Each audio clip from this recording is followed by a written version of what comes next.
एक जमाने में हम कहते थे कपड़ा चाहिए पहनने के लिए, क्या आज भी आप मुझे कपड़े का लालच देंगे? आज मुझे मखमल दें, कम ख्वाब दें।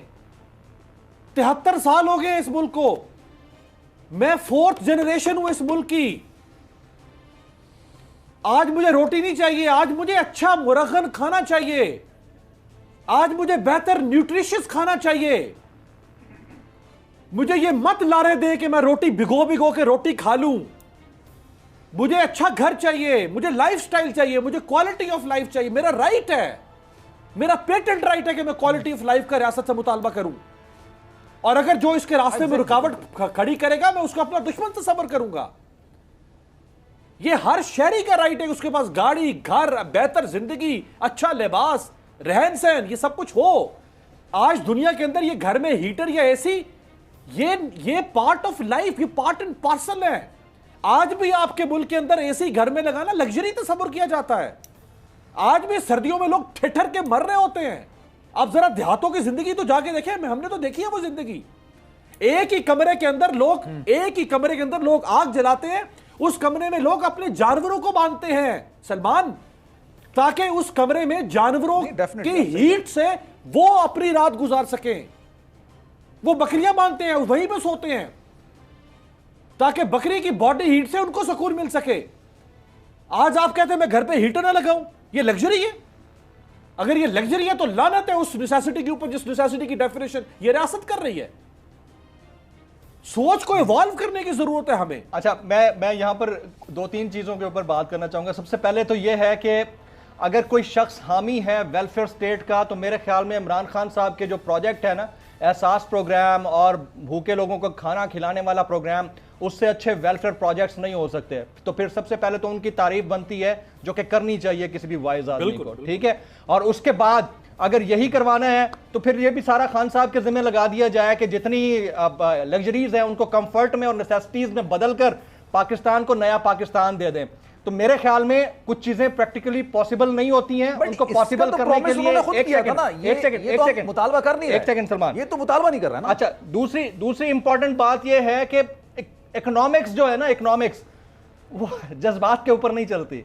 इकोनॉमिक्स बड़े स्टैंडर्डाइज किस्म के फैक्ट्स एंड स्टैटिस्टिक्स के ऊपर चलती है, और अगर जज्बात के ऊपर चलती होती तो पाकिस्तान 1973 के अंदर ही पता नहीं क्या बन चुका होता। ये दुनिया में हो रहा है ना। अच्छा, गाड़ियां लोगों को 0% मार्कअप में मिल रही है ना, मार्कअप बैंक से मिलेगी ना, बैंक से मिलेगी ना, जब एक बंदा यही इकोनॉमिस्ट से पूछ रहे हैं, आपको जवाब मिल जाएगा अभी।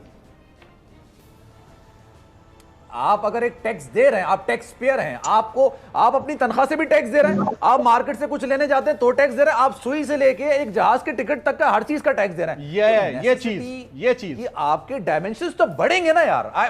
टू बी वेरी ऑनेस्ट, आप फिर एक कमरे में आग जला के नहीं सोना पसंद करेंगे अगर आप हर चीज पर टैक्स दे रहे हैं। और जब वो टैक्स यूटिलाइज होना, दैट्स द बेसिक पॉइंट। ये किसकी जिम्मेदारी है कि टैक्स को सही यूटिलाइज कर? यही तो पॉइंट है। मसला सारा ये है कि हमारे यहाँ जो अवाम का रियासत के ऊपर ट्रस्ट है ना, वो ट्रस्ट खत्म हो चुका है। उस ट्रस्ट खत्म होने की रीजन ये है कि लोग टैक्स देने की बजाय किसी वेलफेयर इदारे या फलाही इदारे को पैसे देना ज्यादा प्रेफर करते हैं। वो सैलानी वेलफेयर को, छिपा को या किसी अननोन किस्म की वेलफेयर ऑर्गेनाइजेशन को पैसा देना ज्यादा प्रेफर करता है, क्योंकि उसको पता है कि कम से कम खाने वाले लोगों को पैसा लग तो जाएगा।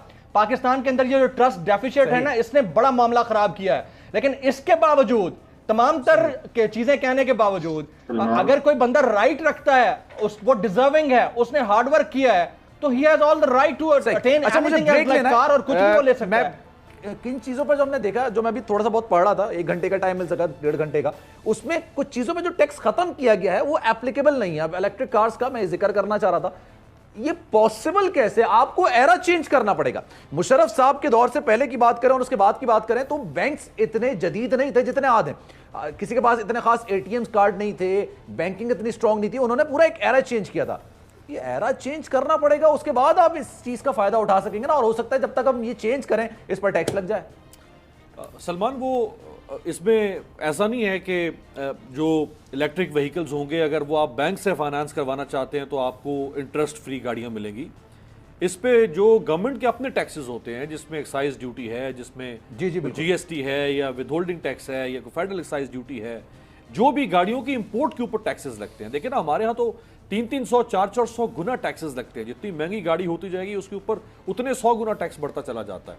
यानी अब एक ये भी बहुत बड़ा तमाशा है। जैसे पहले आरिफ साहब फरमा रहे हैं, पाकिस्तान में जो गाड़ी 12-14 लाख रुपए में या 15 लाख रुपए में मिलती है, दुनिया में तो इस तरह की गाड़ी अगर कोई प्लांट बनाने की जुर्रत करेगा, उस प्लांट को उसी रात बुलडोज कर दिया जाएगा।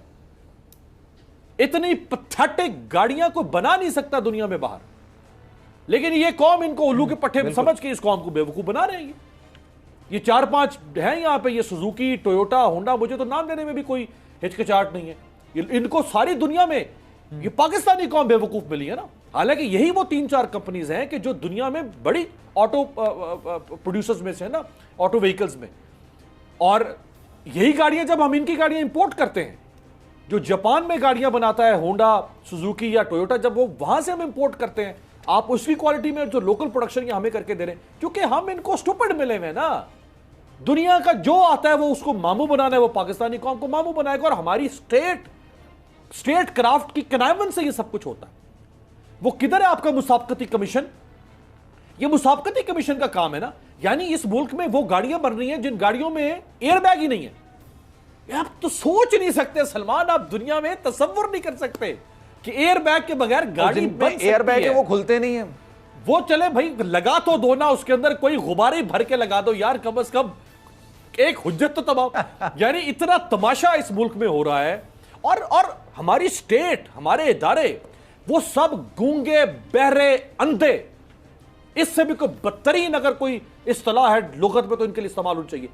यानी नजर आ रहा है कि ऐसी गाड़ियां बन रही हैं जो एक्सीडेंट्स करवा रही हैं, लेकिन बन रही हैं इस मुल्क में। तो ये तो एक बहुत ही वास्ट चैप्टर है जिसके ऊपर बात होनी चाहिए, लेकिन हमारे यहाँ वो ज्यादातर इकोनॉमी में। अच्छा, अब इस बात को मैं थोड़ा सा आगे लेके जाऊंगा। वैसे तो मैंने सोचा था इस पे बात नहीं करेंगे, लेकिन अभी डिस्कशन चल रही है, इस पे बात करते हैं। जमील साहब की तरफ मैं लेके जाऊंगा। जमील, ये बताइएगा, अब देखें, एक तो गाड़ियों की मैन्युफैक्चरिंग की बात आ गई कि गाड़ियां किस तरह की मैन्युफैक्चर हो रही हैं। आप गाड़ी निकलवाने जाएं, आपको मतलब आप जो ना लोहे के चने चबाने के हिसाब से है, आपको डायरेक्ट डीलर के बगैर गाड़ी नहीं मिल सकती। इनके ऑथराइज्ड डीलर्स हैं और उनके पास जाएगी। हम जब हुकूमत की कारकर्दगी की बात करते हैं, मिडल जो ये मामला है कि जो सेलर है और बायर है, इसके बीच में जो मिडल आता है, इसकी सबसे बड़ी मिसाल ये है, कोई भी कंपनी हो उसके ऑथराइज्ड डीलर्स हैं। आप जाएं ऑथराइज्ड डीलर से गाड़ी खरीदें। अब अगर वो कीमतें कम भी करेंगे, ऑथराइज्ड डीलर नहीं कम करेंगे, क्योंकि उनके पास 200 लोग पीछे खड़े हैं गाड़ी खरीदने के लिए। जमील साहब की इजाजत से सलमान एक कमेंट देखिए, ऑथोराइज्ड डीलर से गाड़ी लेना तो यार उसमें तो कोई कबाहत नहीं हो सकती है। ओन ये इतना बड़ा धंधा इस मुल्क में, इतना बड़ा बदमाशी, ये तो रस्सागिरी है। ये दुनिया में कहीं नहीं है कि ओन गाड़ी के ऊपर, वो भी 4-4 लाख। सर वही तो ओन खड़ा करते हैं, और कौन खड़ा करेगा? कंपनी थोड़ी कीमत बढ़ाती। सलमान, जिस तरह अभी आपने ब्रेक से वापस आने के बाद एक कमेंट किया था कि कारकर्दगी 0/0, तो 0/0 अगर आप टर्मिनोलॉजी को मैथमेटिक्स की लैंग्वेज में ट्रांसलेट करें 0/0 को, तो 0/0 इज इक्वल टू 1 होता है। याद रखिएगा, 1/1 is equal to 1, 0/0 is equal to 1, 100/100 is equal to 1। ये मैथमेटिक्स की लैंग्वेज है।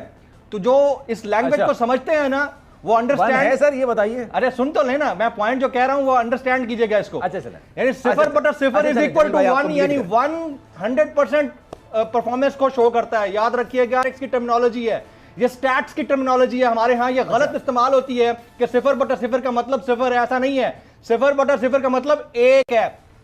इसी तरह से हर लेमैन, हमारे अंदर मौजूद हर लेमैन, वो चाहता है कि जो वो कह रहा है वो शायद उसकी नजर में दुरुस्त है। हालांकि जो आपके पास एक्सप्रेशंस होते हैं, एक्सप्रेशन एज ए लेमैन, वो ये कह रहे होते हैं, क्लेम कर रहे होते हैं कि आप बेहतर इसमें से रिजल्ट चाह रहे हैं, लेकिन वो जो टेक्निकल टर्मिनोलॉजी जानने वाला बंदा होता है ना, वो उसको रियलाइज करता है कि इसका एक्चुअल मतलब क्या है। इसी तरह से यहां जहां टैक्सेस में छूट दी गई है, जो इकोनॉमिस्ट है ना, वो सही तरह से आपको बताएगा कि ये छूट जो देने वाले हैं, ये जो टारगेट सेट किए गए हैं, ये दुरुस्त हैं या गलत हैं। इसी तरह से जो कंपनियां बनाकर बैठ रही हैं ना, उनको पता है कि टैक्सेस में छूट दी भी गई है, तो उन्होंने खांचा कहां से मारना है। उनको पता है कि ओन के अंदर कहां पर बढ़ोतरी करनी है। उन्हें क्या पता है कि डिमांड और सप्लाई के फैक्टर को मद्देनजर रखते हुए कहां चीजों को कम कर देना है ताकि टैक्सेस में छूट मिली भी है तो पैसा बढ़ जाए। तो ये आप और हमारे जो डिस्कशन का महवर है ना, वो डिस्कशन का महवर एक्चुअलिटी से हट कर है। हम अगर बेसिक टर्मिनोलॉजीज के ऊपर जाए ना, अभी हमारे साथ बैठे हैं दो इंपॉर्टेंट हमारे गेस्ट आरिफ साहब भी और शुमाइल दाऊद साहब से भी, इनसे पूछ लीजिए कि 0/0 का मतलब स्टैटिस्टिक्स में या मैथमेटिक्स में क्या होता है, तो ये आपको बता देंगे। ये भी बता देंगे कि एक्चुअली हमारे लोगों का, एशियन कंट्रीज के अंदर मौजूद लोगों का सबसे बड़ा मसला यह है कि we do have lot many things in mind and we don't have the ability to express that. तो हमारे पास एक्सप्रेशंस नहीं होते, हम अंडरस्टैंड भी उसी अंदाज से करते हैं। लेकिन मैं 0/0 कर रहा था लोग कैलकुलेटर में, मसला सारा वो एरर दिखा रहा है वो ना 0 दिखा रहा है ना 1 दिखा रहा है, वो एरर ही दिखा